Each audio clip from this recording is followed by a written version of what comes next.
Hola, Domingo, ¿qué tal? ¿Qué tal, Richard? A ver, ¿cuántos camellos darías por mí? ¿Cuántos camellos daría por ti? Hombre, es una pregunta complicada. Es que no conozco mucho el mercado de camellos, entonces Me presenta mi dueño y dices, uy. Tendría que valorarlo. No sé. No, es que Nuria, a ver, es que Richard hoy está un poco enfadada. Estas conversaciones de redacción no se pueden contar. Está lo típico que estaba ahí en las pantallas de un partido del Mundial y aparece ahí Arabia Saudí que estaba jugando, hacen así, enfocan a las chicas que están entre el público y alguien, por cierto, no he sido yo, eso no he sido yo, alguien ha hecho un comentario sobre cuánto podrían pagarse en camellos por una de las chicas. Esto nos van a cerrar el periódico, la redacción, todo. Esto ahora en los tiempos que corren. Yo qué sé, son los típicos comentarios un poco de redacción. Muy liberales. Ya te digo yo que si se publicaran los comentarios de redacción, no solo cerraban Libertad Digital. Algunos medios muy progresistas también cerraban. Nos forrábamos. Sí, ponemos una cámara en las redacciones y nos forramos. Así que, bueno, vamos a dejarlo ahí y yo voy a reflexionar sobre... ¿Cuántos caballos? Camellos. Ah, eso, camellos. Sí. ¿Sobre cuántos camellos? Voy a buscar en Wikipedia a ver a cuánto está el camello, que es que tampoco lo sé, claro, es que sí. ¿Y la camella? Claro, ahí no puedo hacer una oferta justa sin saber cuánto se valora. O sea, te vas a plantear la oferta. Yo qué sé, oye, no sé, voy a ver cuánto cuesta. Bueno. ¿Qué tal? ¿Cómo estáis? Bienvenidos a Economía para quedarte sin amigos. No os creáis, a veces me hago ilusiones con formar parte de una secta ordenada, en la que me dijeran mi labor concreta, me dejaran clarito mi limitado papel en la comunidad y tejieran mi red espiritual. Algo cómodo. Esa felicidad suprema en un mundo caótico e imprevisible, el nuestro, en el que todo lo que me gusta engorda y orquestado para complicarme la vida. Un estoico me diría, preocúpate por lo que puedas solucionar, por lo demás no pierdas un minuto. Un capitalista me diría, sufre, sí, sufre ahora, pero ahorra y espera. Espera y verás, el futuro es el camino a la felicidad. Qué graciosos los estoicos y los capitalistas. Qué moral. Si en algún momento la religión católica marcaba nuestros valores, ahora la política lo abarca todo. Corrijo, la izquierda lo abarca todo. Los valores morales de la izquierda, que son como los de Groucho Marx, van cambiando según les conviene y en cada momento les parezca mejor. Con el feminismo, por ejemplo, se está viendo la perfección. Mujeres de lactancia materna, hay que conciliar. Mujeres estériles, trans y el lesbianismo deja de ser una opción. Con los jóvenes, de activistas disruptivos, a la lucha por el trabajo indefinido y estable de 8 horas, con un sueldazo. Pero con tiempo y libertad para vivir la vida y el presente. La izquierda lleva el timón de nuestra sociedad a la deriva del capricho woke. Ellos saben lo que te conviene y eso, sí, que ellos lo sepan, es lo único que importa. ¿Qué tal, Domingo? ¿Qué tal, Richard? Hoy traemos un grupo neoyorquino que le viene muy bien a la izquierda también, que es Da Palmas y DJ. Es lo único que quieren de nosotros. Sí, como las canciones de niños, ¿no? Así es, así es. Si estás feliz y lo sabes, toca las palmas. Toca las palmas, es igual. Incluso con las orejas. Eso es. Clap Your Hands, Say Yeah, que es un grupo liderado por Alec Onsworth y que además no tiene sello discográfico, pero llevan liderando la música independiente de 2005. Digo liderando porque es verdad que han vendido muchísimos discos y son grupo de referencia. Han cambiado mucho su trayectoria musical, siempre investigando, y al principio fue curioso porque enseguida dieron el pelotazo, como se suele decir, porque aparecieron tanto David Bowie como David Byrne en sus conciertos. Y pues eso. Hombre, viste mucho. Y luego fuiste tú. Ya di una actuación de teatro y la siguiente ya estabas y ya estaba tú yo ahí dando palmas y diciendo yeah. Sí, pues bueno, hoy nos van a acompañar. Pues muy bien, para este programa. Sí, para este programa, en la que vamos a decirles a los jóvenes que dejen de dar palmas. No. Y se pongan una corbata. Bueno, no adelantemos. Algo así sí. No adelantemos acontecimientos. Vamos a hacer un programa, yo creo, quizás el programa más contracultural que hemos hecho. Sí. Hemos saqueado algunos de estos temas puntualmente en las bombas navideñas, pero bueno, luego al final eran solo menciones y hoy vamos a adentrarnos un poco más en algunas de estas cuestiones. Y vamos a cuestionar costumbres que nos envuelven cada día, sin que seamos conscientes de ello. Mira, yo tenía aquí apuntada la palabra moda, pero en realidad no es el término exacto de lo que vamos a hablar, pero no es una moda. Tampoco mainstream, ¿no? Uno que no nos gusta mucho utilizar términos anglosajones. Tendencia. Tendencia, quizás. Fíjate, en general hablamos de son cambios sociales ocurridos en las últimas décadas y que hemos ido aceptando todos. Corrientes. Corrientes, sí. Sí, quizás... Me acuerdo de los planetas, esas corrientes circulares en el tiempo. Un poco sí, pero... Y tú me decías, ¿no? Esto, algunos de nuestros oyentes podrán pensar, vais a hablar de... o vais a proponer soluciones conservadoras. Y en realidad, estos cambios sociales los hemos ido aceptando todos, como decía, es algo generalizado. Más allá de ideologías, de clases sociales... de situación, yo creo que es algo que impregna el conjunto de la sociedad española. Del lado conservador viene poco. No, bueno, yo diría que es la opción por defecto. O sea, es ahora mismo las cuestiones de las que vamos a hablar, yo diría que se plantean como la opción por defecto para los jóvenes, porque sí que es verdad, como tú decías, jóvenes, para los jóvenes de prácticamente cualquier familia, cualquier situación, cualquier origen. ¿En qué? Alguien estará pensando, ¿pero qué tipo de cambios sociales? Pues estamos pensando, la opción por defecto en el trabajo. ¿Cuándo empezar a trabajar? Ahora mismo, lo normal, esto quizás el término, fíjate, lo normal, esa corriente es, hijo, lo primero son los estudios. No te preocupes por empezar a trabajar muy joven, con 16, 17 años, tú tienes que aprobar, lo primero, y luego también disfrutar un poco de la vida que eres joven. Vete de Erasmus. En el matrimonio, ¿cómo te vas a casar con 26 años? No, hijo, primero tienes que madurar. La respuesta a ese planteamiento es primero tienes que madurar y probar. Hombre, a ver, esta chica que es muy maja, que es tu novia, pero los hay lagartas no, también. bueno, hombre, prueba un poco, piénsatelo, a ver si realmente es la adecuada. Y cuando tú decías, por ejemplo, opciones conservadoras, luego lo hablaremos un poco más, pero lo normal en esos ámbitos es, casi te diría, hasta casarse más tarde. 35, 37, 40 años. Es que ellos se creen que son conservadores, pero es que la izquierda lo inunda todo. Mírate los reportajes de Lola. Consciente. Esos que aparecen en las páginas de Lola. Enlace de no sé qué. Y cuanto más apellidos tienen, más viejos son los novios. Yo te lo digo yo. Hijos. De nuevo. ¿Cuándo tener hijos? No, hombre, no. ¿Cómo vas a tener hijos con 27 o 28 años? Eso era antes, en los años 50. Ahora hay que esperar un poco, tienes que tener más dinero, consolidarte en el trabajo. Por eso digo, son costumbres, cambios sociales que han ido impregnando al conjunto de la sociedad española. ¿Es la opción por defecto? Pues todo esto, de todas estas cosas, que sí que suenan un poco a viejunas, le vamos a dar una vuelta, ¿no? Y en parte es verdad, vamos a dar consejos un poco de abuela. Yo cada vez soy más abuela, así que yo aquí encantado de poder dar... Tú de abuela, yo de abuelo. Esos consejos, pero los vamos a sustentar con cifras, con estadísticas. Y más que consejos, a mí no me gusta mucho dar consejos, lo que vamos a hacer es preguntarnos. La opción Netflix, que así la hemos llamado, que es la opción por defecto, que en España se ha ido imponiendo en los últimos 40 años, ¿es la mejor opción? ¿Es la única que hay? Los resultados de esa opción Netflix, la lógica con la que nos plantean cuando somos jóvenes estas alternativas, y digo, nos plantean o nos aconsejan nuestros mayores, estos nuestros padres, Esto, yo hablo mucho de opción abuela, pero ya veréis que no voy a decir opción padre, porque los padres de 55 o 60 años son los que le dicen a sus hijos, hombre, espera un poco, todavía no te casas, todavía eres joven. Y esto lo hacen los padres, los de izquierdas y los de derecha, los religiosos y los no religiosos. Esto impregna. Entonces, lo que vamos a decir es esta especie de saber general, de opinión pública, de opción por defecto. ¿Es verdad que sea mejor? ¿Es verdad que las cifras lo sustenten? Pues yo tengo muchas dudas sobre cada una de estas cuestiones y alguna más de las que hablaremos. Vamos a dar datos, ¿verdad? Vamos a dar datos y vamos a dar alternativas. O vamos simplemente a decir, oye, que a lo mejor si nos salimos un poco, miramos el escenario con un poco más de perspectiva, lo miramos desde un ángulo diferente y empezamos a ver cosas diferentes. Ya, bueno, no sé las nuevas generaciones, porque el otro día salía mi hijo de 5 años de la guardería y ya salía con un anillo. ¿Ah, sí? Sí, le dije, ¿quién es esa? Empezamos por el trabajo. Empezamos por el trabajo. A ver, hay noticias que hay que leer en Libre Mercado, sobre todo las que firma Domingo Soriano. Sí, a mí este es un tema que siempre me ha preocupado. Quizás algún joven está diciendo, claro, desde que te dejaste de ser joven, porque tú empezaste a trabajar... Con 8 años cuando 10 años después de lo que ahora aconsejas. Y es verdad, no lo vamos a negar. No lo vamos a negar, entre otras cosas, porque seguro eras un fresco, mis padres escuchan esto seguro y dirían, ¿tú cómo que hay que empezar a trabajar a los 16 años? Nos vamos a invitar un día aquí. ¿Y tú? Bueno, pero es verdad. Yo creo que fue un error. Es decir, aquí es un poco... El programa de hoy es un poco examen de conciencia. Todas las cosas que yo estoy convencido de que hice mal, pues le digo a los jóvenes, mirad, es que yo ahora mismo digo, me habría ido mucho mejor en la vida si lo hubiera hecho como vamos a decir hoy.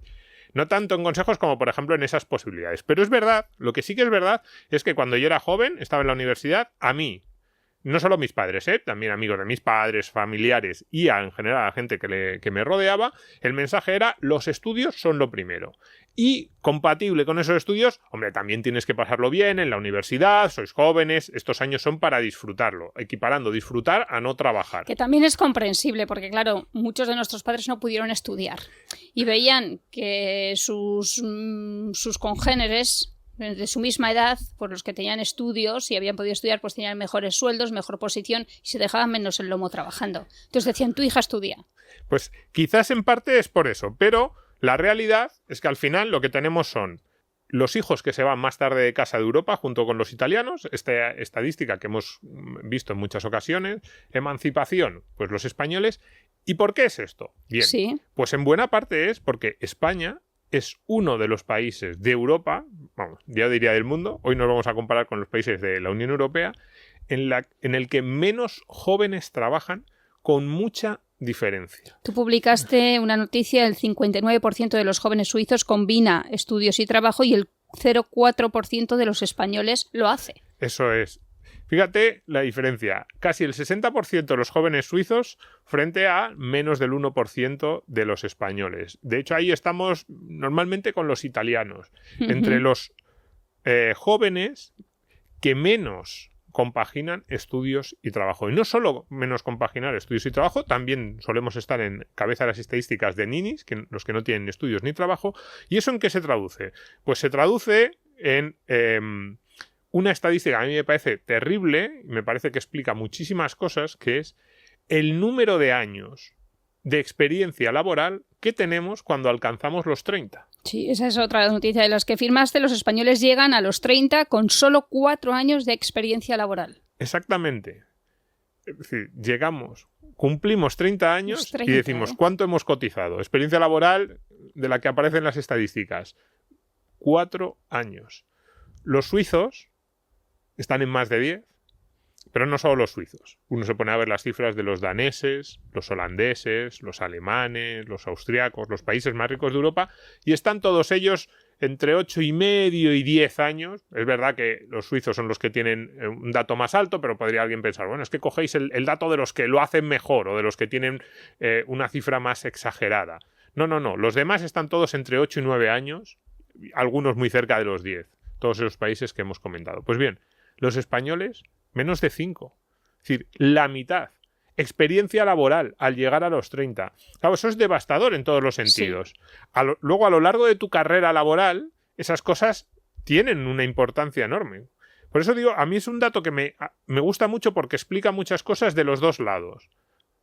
Ahora mismo hay mucha gente que nos estará escuchando que estará pensando: claro, eso es porque el mercado laboral español funciona mal. Y yo digo: sí.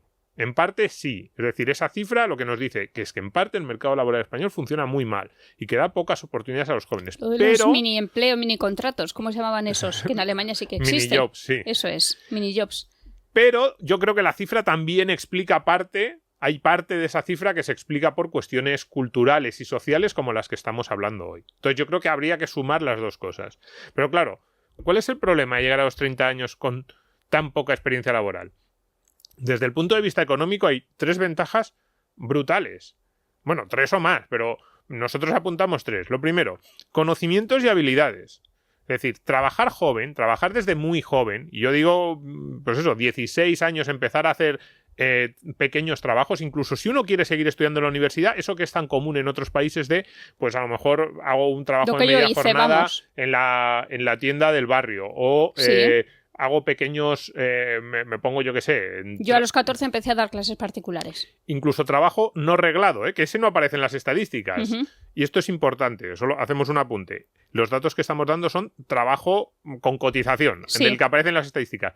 Ese tipo de trabajo del que tú estás hablando, cuidar niños, hacerle chapuzas al vecino, lavarle llevarlos el coche, por la mañana al cole. Ese tipo de cosas también es mucho más habitual en otros países que en España, pero ni siquiera estamos hablando de eso. Hoy estamos hablando del trabajo por cuenta ajena más convencional. Pues bien, empezar con 16 años, incluso aunque estés estudiando, pues ayudando en la tienda del barrio.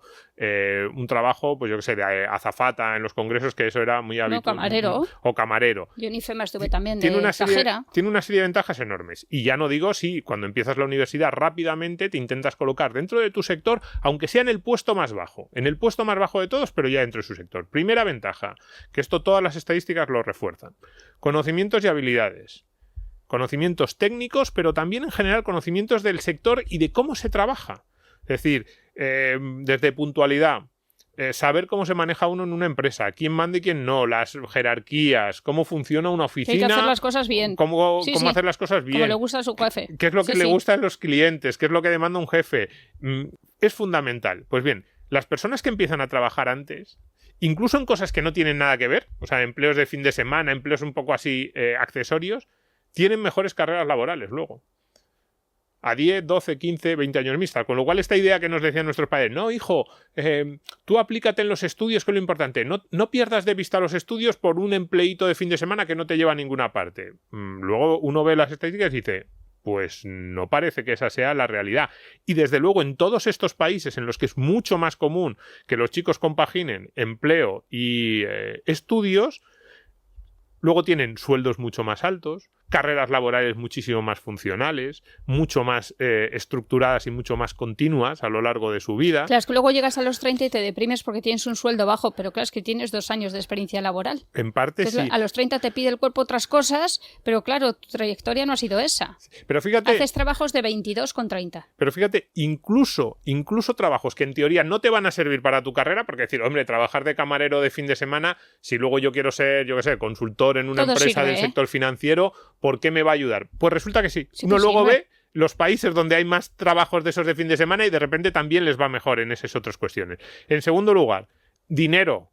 Hombre. Que es lo básico. Trabajando incluso en las cosas más pequeñas, incluso en esas cuestiones informales, empiezas a ganar dinero por tu cuenta. Esto, filosóficamente, podríamos decir, ¿no? El valor del dinero. El valor del dinero. Pero alguien dirá, venga, Domingo, ya estás con tus cosas viejunas. No, pues ahora vamos a los datos, a la estadística. ¿Qué pasa? Que tener ese dinero luego también te capacita para tomar decisiones en tus primeros años de vida adulta que pueden ser fundamentales. Desde pagarte un máster, pagarte unos estudios, desde poder elegir el primer empleo con más tranquilidad porque no le estás gastando dinero a tus padres. Claro, si con 25 años sigues viviendo en casa de tus padres y dependes de la paga de papá, pues a lo mejor la primera oferta que te hacen la coges.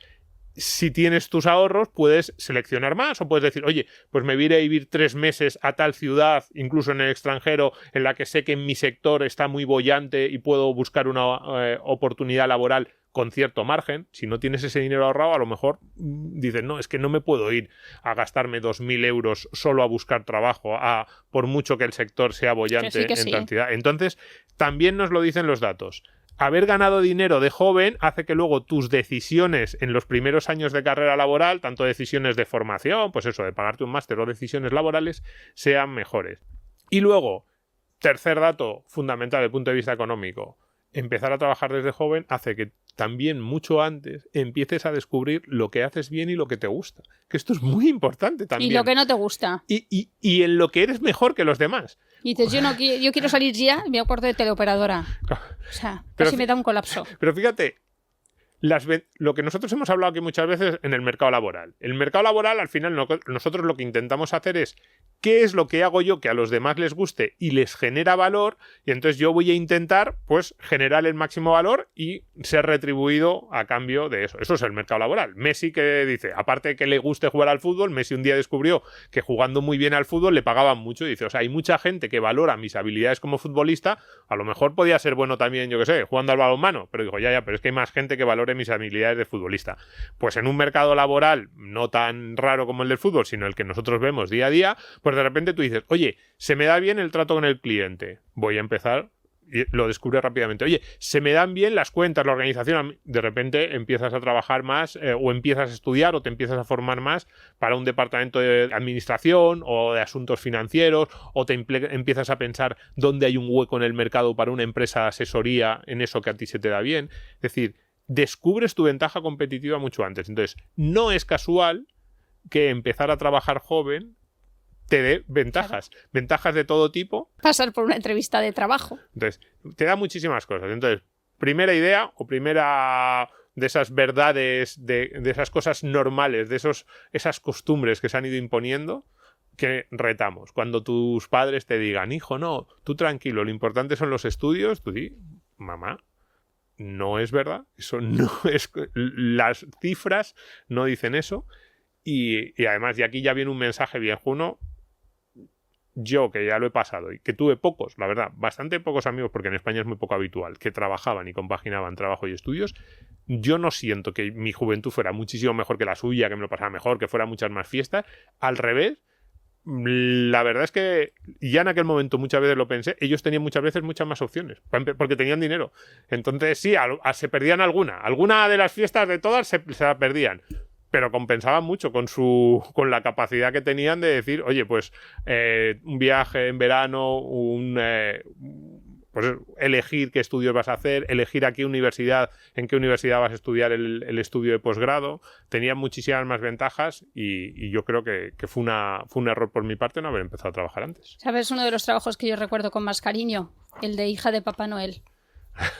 Sí. Sí, y en la cabalgata de los pueblos... Me gustaría ver esas fotos.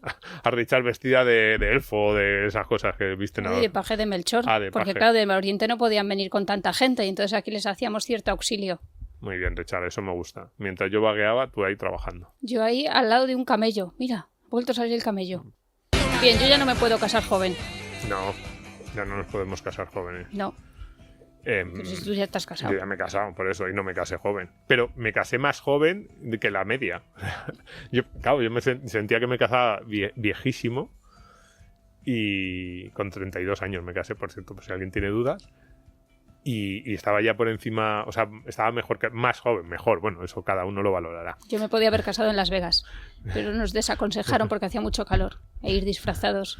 Sí. Y fue la coartada perfecta para dejarme plantada en el altar. Bien. Bueno, ya ya tus traumas, los traumas de Richard no los vamos a plantear hoy. No. Pero a ver, ¿qué dicen las estadísticas? Siguiente opción por defecto es: hijo, tranquilo, tómate las cosas con calma, no te precipites, hay que madurar. No, casarse joven digo, con 25 o 26 años, que para mí no es tan joven, pues efectivamente. Bueno, ahora es una locura. Ahora se plantea como una locura. Pues de eso es de lo que vamos. Siguiente costumbre que se ha ido formando en la sociedad española en los últimos 50 años. Y que además con 25 tienes una cintura que luego ya no la tienes con 35. Y cuidado, repito, esto, lo que decíamos antes, esto vale para familias conservadoras y progresistas. O sea, yo estoy harto de conocer gente de ambiente pues más o menos conservador, de derechas, muy clásico, y vas a sus bodas y tienen los que se casan 35, 37, 40 años, 42. ¿Y por qué es esto? Pues en general hay como dos grandes argumentos. El mercado laboral. Primero hay que asentarse en el mercado laboral, primero tener un trabajo fijo, ganar un buen sueldo. Eso queda con 30, pues claro. Entonces, una vez que ya hayas conseguido eso, te casas. Y el segundo gran argumento que nos suelen plantear es madurez. Es decir, así eliges mejor, tienes menos posibilidades de precipitarse, de escoger mal a tu marido o a tu mujer. Fíjate que con los niños es lo contrario, es no les des opciones. Bueno, pues fíjate, la realidad. Esto sobre todo hay muchos estudios en Estados Unidos, porque allí se hacen estadísticas de todo tipo y pondremos los enlaces en la web del programa para el que quiera mirarlos. Bien. Casarse joven, y es verdad que aquí a lo mejor podemos estar haciendo un poco de trampas, porque no estamos hablando de 15 años, estamos hablando más bien a partir de esos 24, 25, yo también creo que es una locura, pero a partir de esos 24, 25, que era lo relativamente habitual en los años 50, 60, y ahora nos parece una locura, nos parece algo muy raro, pues bien, casarse joven está asociado a tasas de divorcio más bajas a igualdad del resto de los factores. Es decir, coges parejas de mismo origen, clase social, ingresos, estudios, pues casarse a esas edades de 25, 26, 27, 28 años no está asociado a tasas más altas de fracaso en el matrimonio. Con lo cual, ese argumento de no, la madurez, te lo vas a pensar mejor, vas a escoger mejor, resulta que no es cierto. De hecho... Claro, ya empieza a relativizarse la expresión de una mujer para toda la vida. Porque ya llevan media vida sin la mujer. Más o menos. Pero de hecho no solo eso, sino que en muchas estadísticas, sobre todo a los hombres, pero también en algunos casos a las mujeres, da estabilidad en la carrera laboral y mejora niveles autopercibidos de felicidad a medio plazo. En muchas de las encuestas que se hacen, que le dicen a la gente, ¿pero usted es feliz en su matrimonio? ¿Qué tal ha sido su vida? ¿Ha sido feliz? ¿Está contento? Pues de nuevo, parejas que se han casado jóvenes puntúan mejor en estas cosas. No solo eso, sino que todavía más contracultural, la cohabitación, que, de nuevo, se ha impuesto por defecto en España que hay que vivir junto antes de casarse. Claro. Y esto ya te lo dicen todos. Es decir, cuando yo era muy joven, cuando yo era niño, sí que es verdad que había algunas familias, cada vez menos en aquel momento, pero todavía había algunas familias en los años 90 que se asustaban mucho si los chicos iban a vivir antes de casarse juntos. Y a mí eso es algo que me hace mucha gracia, porque la evolución que yo he visto en mi entorno es que en algunas familias de ambientes más bien conservadores daba miedo o no les gustaba a los padres que a principios de los años 90, mediados de los años 90, que los hijos se fueran a vivir juntos antes del matrimonio. Ahora pasa lo contrario. Ahora lo que asusta es que los niños se casan antes del matrimonio, incluso en esas familias. Ya no hablo de familias de izquierdas o progresistas, no. Incluso en familias conservadoras yo he visto comentarios de... Bueno, es que... Hombre, te dejan con la hipoteca colgada. Se han ido a vivir juntos, es lógico. En más movidas. Es lógico que se hayan ido a vivir juntos, así prueban, van a estar un año y medio y luego ya están preparando la boda para dentro de 2 años, pero como que los padres no se asustan para nada de que los niños se vayan a vivir juntos a cohabitar. Bien, pues más allá de las cuestiones morales que cada uno pueda tener, la estadística lo que nos dice, de nuevo en Estados Unidos han hecho estudios, y es que casarse sin haber vivido antes juntos no tiene peores resultados. Evidentemente igualando los tipos de pareja, claro, porque dicen, no, una pareja muy religiosa con una pareja nada religiosa, entonces puede que el hecho de que el matrimonio dure más no sea tanto porque no han vivido antes juntos, sino por los valores, por, yo qué sé, cuestiones culturales. No. Cogemos parejas similares, de similares creencias, orígenes, ingresos, formación. Pues bien, casarse sin haber cohabitado antes no tiene peores resultados. Fíjate que es curioso, lo que nos dice es que en el primer año de matrimonio sí que hay algo peor. De crisis. Sí, entre los que no han cohabitado. Pero los que han hecho estos estudios dicen que eso se debe un poco al efecto Las Vegas. Y no digo Las Vegas por lo que tú decías antes, sino el efecto Las Vegas es parejas que de repente se conocen y se casan en una semana sin saber muy bien por qué, que es lo típico que se cuenta que pasa en Las Vegas, y que sí, que claro, efectivamente ese tipo de parejas distorsiona las estadísticas, pues son parejas que no han cohabitado antes, se casan y a lo mejor a los 3 meses rompen el matrimonio, o como los famosos estos que duran una semana o 10 días, ¿no? Bueno, que ya vienen de la luna de miel. Vuelven de la luna de miel y ya se han divorciado. Pues bien, eso puede ocurrir, pero una vez que se pasa el primer año del matrimonio, a largo plazo, entre las parejas que no han cohabitado, no hay tasas de divorcio más altas. De hecho, son más bajas. Las tasas de divorcio y de solidez matrimonial son más bajas entre las parejas que directamente se fueron a vivir juntos el día que se casaron o más o menos, ¿no? Es quizá mentalmente que ves como fácil la opción de dejarte. No. Antes te lo pensabas 2 veces, quizá. Algunos estudios dicen que la razón va por ahí. Es decir, que los que no han vivido antes juntos se toman más en serio el compromiso. Y no tanto porque se lo tomaran antes, porque alguien podría decir, claro, es que los que se casan sin haber cohabitado antes son personas que ya se tomaban más en serio antes el matrimonio o que tenían unos valores más conservadores. Y los estudios más refinados que también han ido viendo si es que eso ocurría o qué tipos de pareja o lo que pensaban las personas antes de casarse y después, lo que dicen no, es que lo que ocurre es que te tomas más en serio lo que estás haciendo precisamente porque no has ido haciendo como pequeños pasitos que te iban acercando a una situación en la que a lo mejor no has pensado mucho de la otra manera, ¿no? Y que esa puede ser uno de los motivos. Pero fíjate, decíamos antes, no vamos a dar consejos. Sí. Alguien que nos esté escuchando hasta ahora está diciendo, pero bueno, le estás diciendo a la gente que se case sin vivir juntos o no. Y yo, más que eso, lo que digo es que cuestionemos el mantra, cuestionemos la opción por defecto. O no pensemos que esto vale para todo o que es la única alternativa. Esta idea de hay que probar o espera que aún eres muy joven, esto es lo que no sustentan los datos. Y es una idea generalizada, es lo que se le dice a todos los jóvenes. Entonces, el punto en un artículo de los que citaremos, lo que venía a decir el autor es, si tú tienes 26 o 27 años, crees que una chica, por ejemplo, un chico me da igual, pero una chica tiene 26 o 27 años, ha encontrado está con un novio con el que está muy a gusto y cree que está convencida de que es el adecuado. No es un calentón de ay, cómo me he enamorado que llevo 2 días con él. No, sino han pasado 3, 4 meses, los que sean, y crees que realmente es el adecuado. Sientes que es la persona con la que quieres compartir tu vida. Y dices, no, voy a esperar 2 o 3 años, o todavía somos muy jóvenes. No tiene ningún sentido.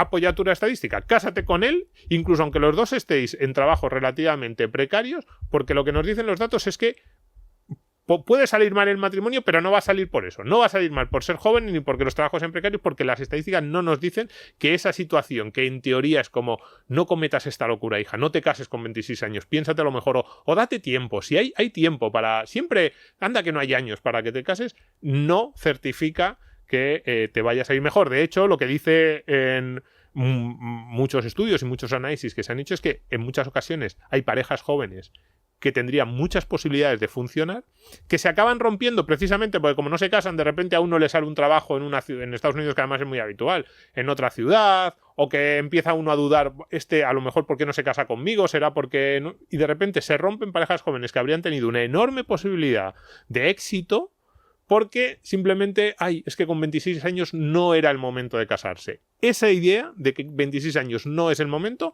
es lo que no sustentan los datos cuando uno se pone luego a mirarlos. Hay muchos mantras que se escuchan ahora. Por ejemplo, uno de ellos es que no aguantas nada, hija. Sí. Es verdad que aguantamos poco. Hombre, sí. A ver, que antes las parejas aguantaban... Ahí te quedas. No, es verdad. Buenos días, ahí te quedas. Antes las parejas aguantaban más y no se planteaban otra opción. Y digo aguantar yo en el mejor de los sentidos, simplemente... En problemillas cotidianos. Con cosas pequeñas y menores, y era como, pues sí, pues que mi mujer no es perfecta, pues claro, que mi marido es muy raro a veces y hace cosas que me molestan, sí, pero no montaban una especie de drama de, no, es que estás destrozando los sueños de mi vida, que es lo que hacemos ahora un poco. No, es que yo tenía unas expectativas y tú estás acabando con ellas. Asume la realidad y la realidad es fea, solo acompañado y como... ¿Hay estadísticas sobre los que no se casan? ¿Cuánto duran? En general duran menos también. Hay muchos peores datos sobre las parejas de hecho. Ahí voy a romper las estadísticas. Parejas de hecho, eso tú lo vas a romper, pero parejas de hecho frente a matrimonios duran mucho menos, son mucho menos estables, hay muchas más posibilidades de que tengan problemas. Hoy no lo traíamos aquí, pero tú lo has preguntado. Hay muchas más posibilidades de que los hijos tengan problemas en el futuro, de que al cabo de unos años, 5, 6, 8, 10 años, los hijos vivan solo con uno de los dos progenitores, que normalmente es la madre. Tasas de fracaso escolar y tasas de delincuencia, incluso, sobre todo en hogares de ingresos más bajos, son mucho más altas. Es decir, tú coges a dos parejas más o menos iguales en términos socioeconómicos, que se queda embarazada la chica, y una de ellas dice, toma la opción más tradicional de, bueno, venga, vamos a casarnos, mientras que la otra dice, no, somos pareja de hecho, ¿qué más dan? No pasa nada, esto es solo un papel, no afecta en nada a nuestra relación. Pues bien, 10 años después, las posibilidades, uno, de que la pareja continúe junta es mucho más alta en la del matrimonio, incluso ya digo, con orígenes socioeconómicos muy similares, y dos, las posibilidades de que el hijo... de que haya algunos de estos problemas que asociamos a los hijos, pues tanto fracaso escolar como problemas de más gravedad para los hijos, también son más altas. Sobre todo en parejas de nivel medio y medio bajo de ingresos. Esto suena muy políticamente incorrecto, pero en Estados Unidos, vamos, están hartos de hacer estadísticas. Por ejemplo, en comunidades negras es uno de los... están hartos de decir, oye... Incluso personas de muy bajos ingresos y con trabajos muy malos, los que han consolidado vínculo matrimonial tienen tasas de éxito, tanto de la familia como de los hijos, bastante más altas que los que han decidido mantenerse como pareja de hecho. Sí. Bien, no casados, rompamos esos dados. Y vamos con otro de los asuntos, tener hijos. Tener hijos joven, que también. La naturaleza, la verdad que es la que es, y cuanto más lo dejes, peor para ti, más te vas a gastar luego. Yo estoy de acuerdo. O sea, yo que he tenido hijos muy mayor, dices, es que no está. Con 35 años no está para tener el primer hijo. La cosa es decidir, luego el querer niño, tener hijos. Papá juega al fútbol conmigo y tú ahí con 40 y ves a los padres en los parques que dan pena. Yo el primero, o sea, que damos pena porque es como, no, hombre, tú tienes que tener 30 años. Qué dramático te pones. Hombre, tú tienes que tener 30, 32, 33 y el niño está jugando al fútbol contigo y te dice, papá, venga, remata, y te lanza un balón y tú rematas con algo con algo de energía y no haces lo que hacemos ahora los padres, que damos pena. Esto es... Pero hoy no me voy a meter en eso, vale. Porque esto sería un poco más de... Esta es mi opinión, esto es cuñadismo un poco de barra de bar, pero mi opinión es que damos pena a los padres como yo, viejunos, en los parques. Sino con la estadística, con las cifras y con, de nuevo, estas corrientes, estas costumbres, estas opciones por defecto. ¿Qué es lo que nos dicen y qué es en lo que se ha instaurado en la sociedad española en las últimas décadas?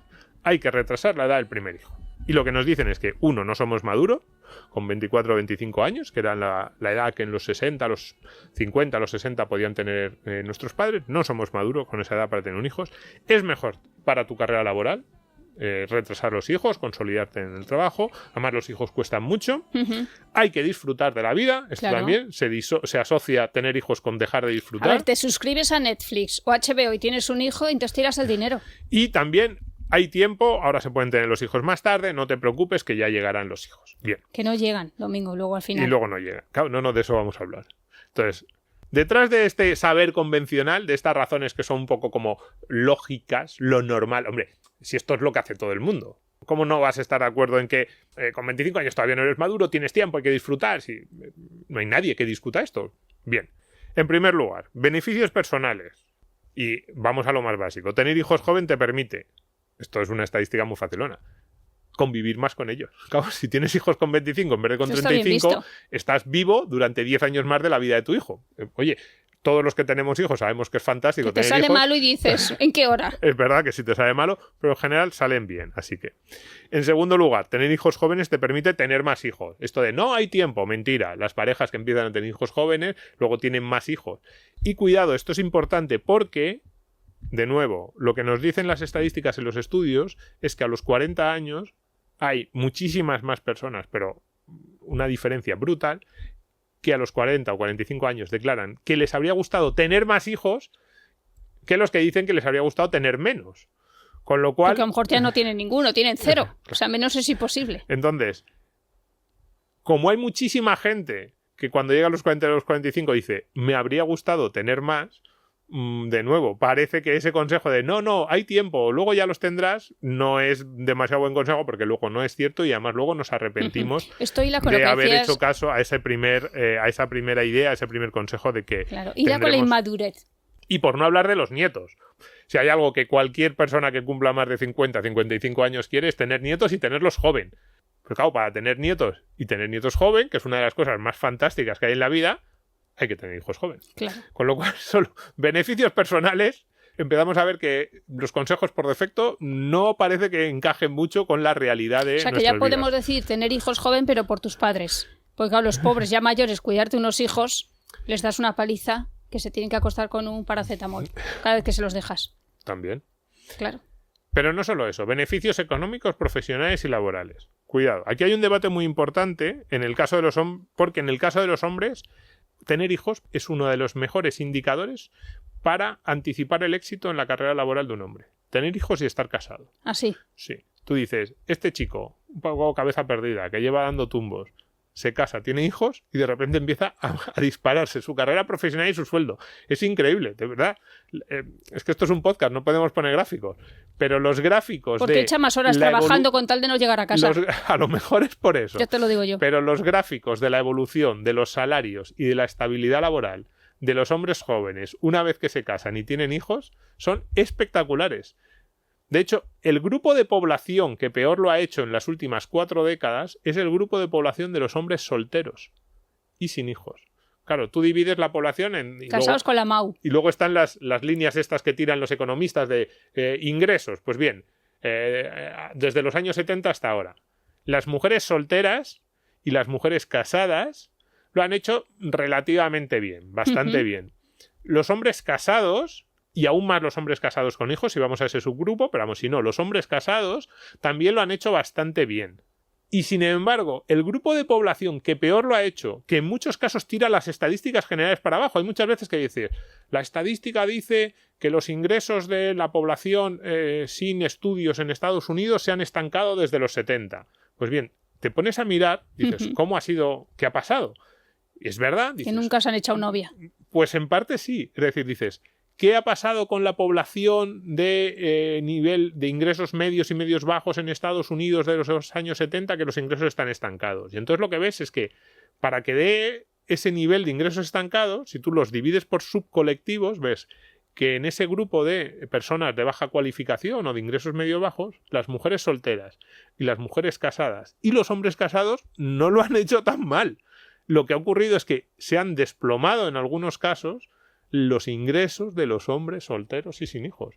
Y claro, luego la media te sale o casi estable o un poquito creciente, pero no es porque todos lo estén haciendo mal, es porque hay unos los que no se han casado. Entonces, de nuevo, esa idea de no, hijo, tú madura antes de tener hijos, para el trabajo va a ser demoledor, Para los hombres, ya digo yo, que y para las no mujeres. es así. Entonces, ahora viene la segunda parte, la parte un poco más polémica. Bueno, no, un momento, antes la pregunta, que la pregunta sería, ¿esto es porque los hombres que se casan se vuelven más sensatos? Madre mía. ¿O porque los hombres más sensatos se casan más? Me estalla la cabeza. Esta sería el debate de ya, ahora, pero este ya es más debate de... Esto también lo están estudiando mucho. A las mujeres no nos gustan los hombres sensatos. No lo sé. Insensatos. Os gustan los moteros, así, peligrosos. Bien. Graciosos. Con chispa. Bueno. Hola, soy sensato. Pues ala, vete con tu madre. Segundo punto del debate. Sí, las es mujeres. Verdad, a los hombres sensatos les gustan a las madres. Yo que era así un chico más bien formal, a las madres eran como, ¡ay, qué chico tan formal, tan educado! ¿No? Y a las chicas de mi clase les gusta... Le decía otra madre, ya está pillado. Claro, no, les gusta. A las chicas de mi clase les gustaban los otros, los que no eran tan... Los que no gustaban a las madres. Eso es un tema que tenemos que hablar un día. Pero con madres de invitadas. Sí, con madres y hijas. ¿Por qué los chicos que gustan a las madres no gustan nada a las hijas? Pero no me despistes, Richard. No te despisto, vamos a las mujeres y la maternidad. Las mujeres y la maternidad. Aquí el tema es mucho más complejo. Entonces, es verdad que las mujeres que se casan y tienen hijos, sobre todo las que tienen hijos, las que solo se casan, el efecto no es tan evidente, pero sí las que se casan y tienen hijos, que es esta parte del podcast, la de los hijos, tienen muchas más posibilidades de dejar el trabajo en todo o en parte. Es decir, de coger media jornada, de hacer tener periodos de excedencia, más allá de la baja por maternidad, y de alargar ese tipo de bajas. En los primeros años, sí. Sobre todo pero no solo en los primeros años. Es verdad que se concentra más en los primeros años, pero incluso cuando los hijos son más o menos mayores, con 10, 12, 14, 15 años, hay más posibilidades de que las mujeres con hijos tomen estas decisiones en el mercado laboral. Y efectivamente... Hombre, ya tienes tu horario en el gimnasio y dices, tampoco lo voy a perder.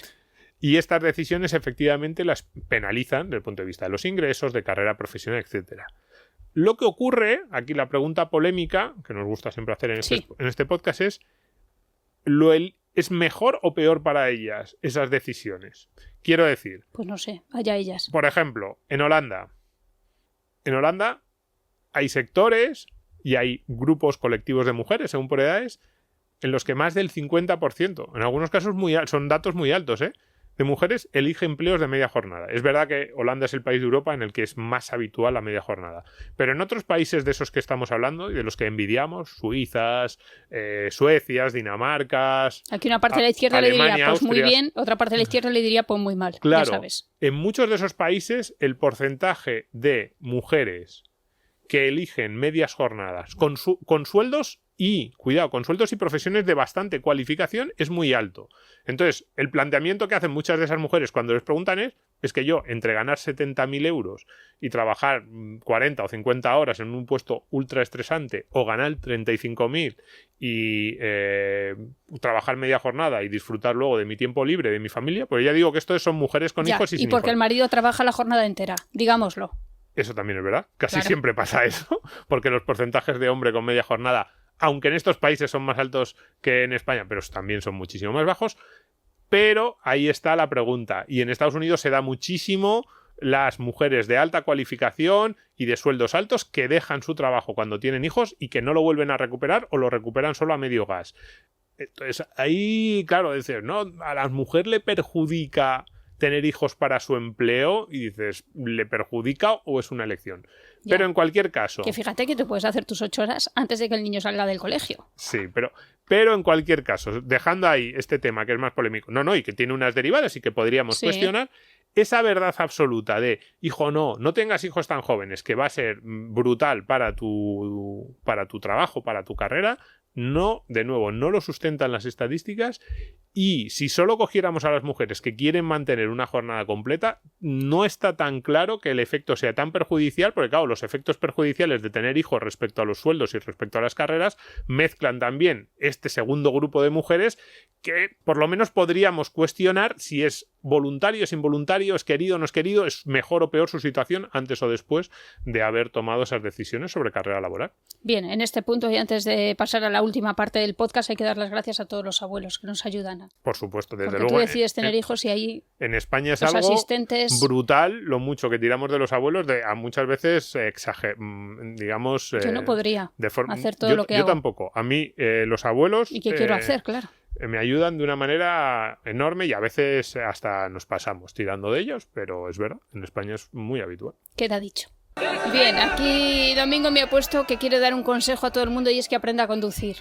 Pero que no, que ya va a haber coches autónomos. Sí, a ver, después de haber desmontado estas cuestiones, yo he dicho antes, no vamos a dar consejos, pero seguro mucha gente está diciendo, sí, lo que estás aconsejando es casarse joven y tener hijos jóvenes. ¿Con qué edad te lo sacaste, por cierto?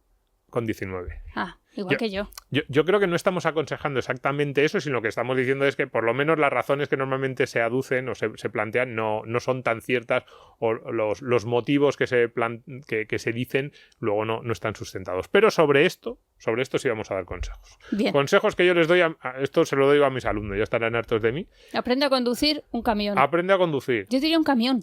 También. ¿Verdad? Pero desde luego, aprende a conducir un Una coche. furgoneta. Y con marchas. Dicen, no, pero si en 10 años van a ser todos autónomos. Muy bien, pues tú aprende a conducir. Y con marchas. Y con marchas. Eso es. Escribir a mano.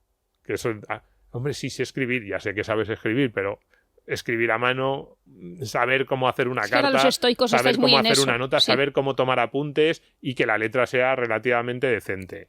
La caligrafía de Steve Jobs. Pues un Mira poco, dónde llegó un con la poco caligrafía. sí, un poco sí.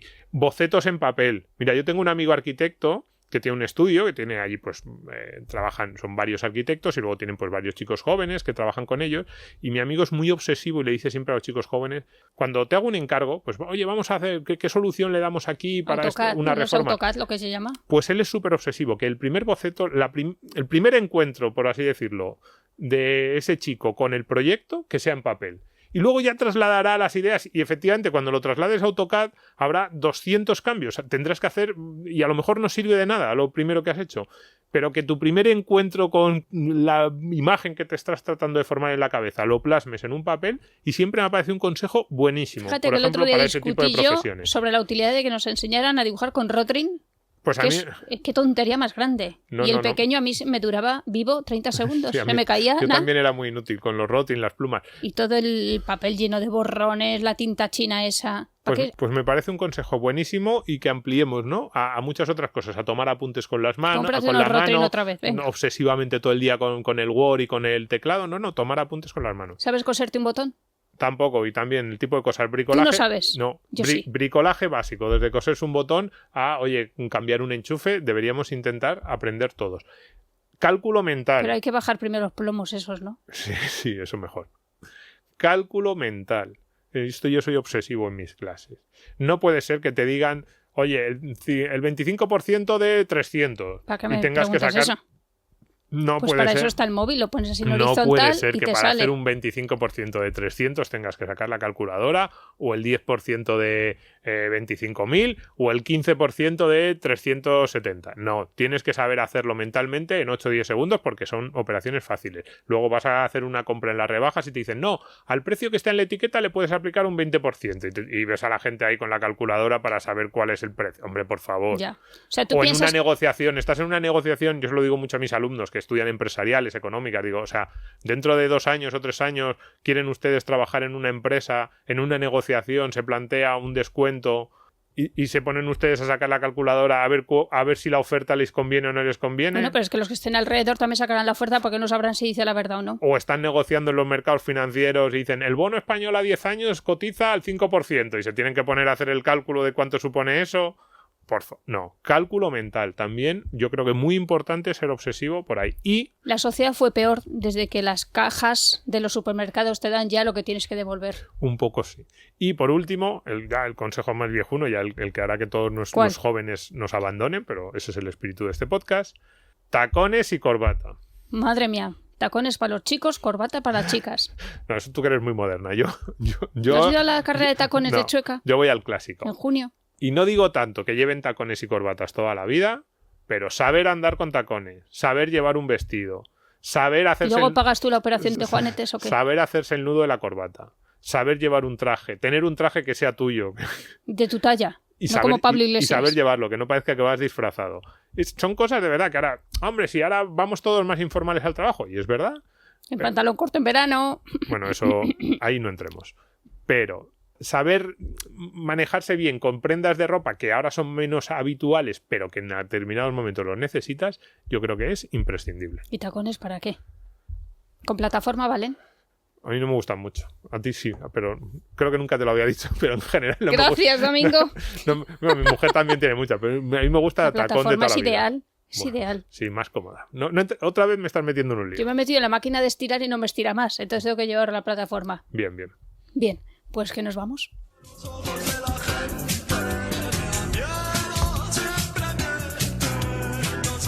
Hoy nuestro técnico Víctor nos decía que no a los pantalones cortos en verano. Es de los tuyos, Domingo.